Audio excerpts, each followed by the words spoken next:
Welcome to Sonia Intimate Connection. I thought someone sent me this. This was so cute. It says social anxiety in the streets and sexual anxiety in the sheets. So, if you ever felt nervous about initiating intimacy, worried about performing well in the bedroom, or found yourself avoiding sexual situations altogether, you may be experiencing something more than just bedroom jitters. In fact, sexual anxiety is social anxiety. At first glance, they may seem like separate issues. One is about social fears, conversation, and interactions, while the other is about intimacy and sexual performance. But if you dig a little deeper, you'll see that both stem from the same root: fear, judgment, and rejection. So how does social anxiety shows up in the bedroom and beyond? Social anxiety disorder, which is SAD, that's SAD, is often defined by the fear of negative evaluation, excessive self-consciousness, and avoidance of social situations, typically and is involved negative belief and negative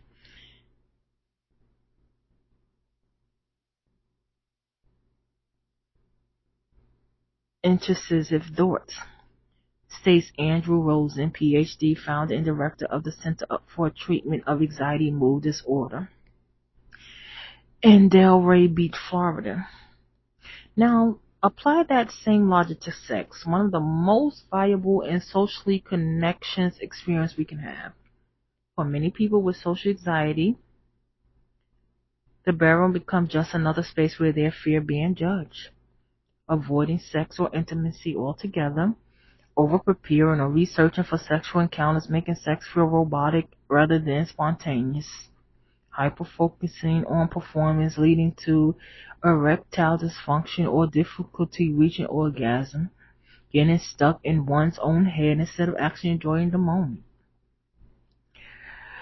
Think Love is Blind Season 8. David, what's wrong with you? Approach in the pause was meant to test compatibility for mostly created discomfort. Like his failed fast track to connection, over preparing for intimacy can make interaction feel forced, disconnected, and anything but natural, not to mention give potential partners the ick.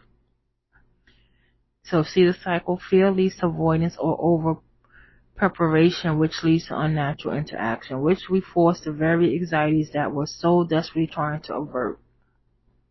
Let's go to the gender factor. Social and sexual anxiety affects everyone, but gender norms and societal expectations shapes how they manifest. Well, the examples below.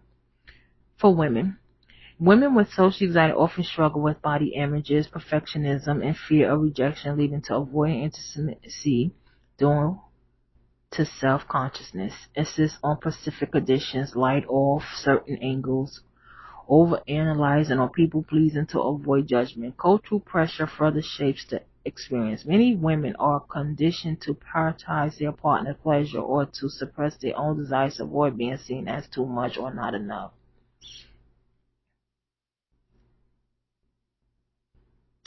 For men, men are often pressured to embody confidence, dominance, and emotional social tiles.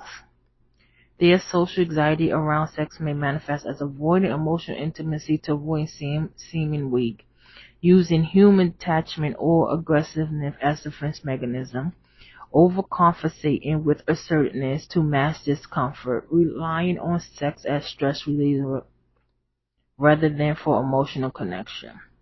Over time, coping with stress through masturbation or sex can create emotional distance in relationships. In extreme cases, hyposexuality may develop, reinforcing anxiety and further avoidance of true intimacy. Not exactly the erotic ride you have in mind. For the LGBTQIA people, sexual anxiety can show up in some unique ways for members of the community. Psychotherapist and co-founder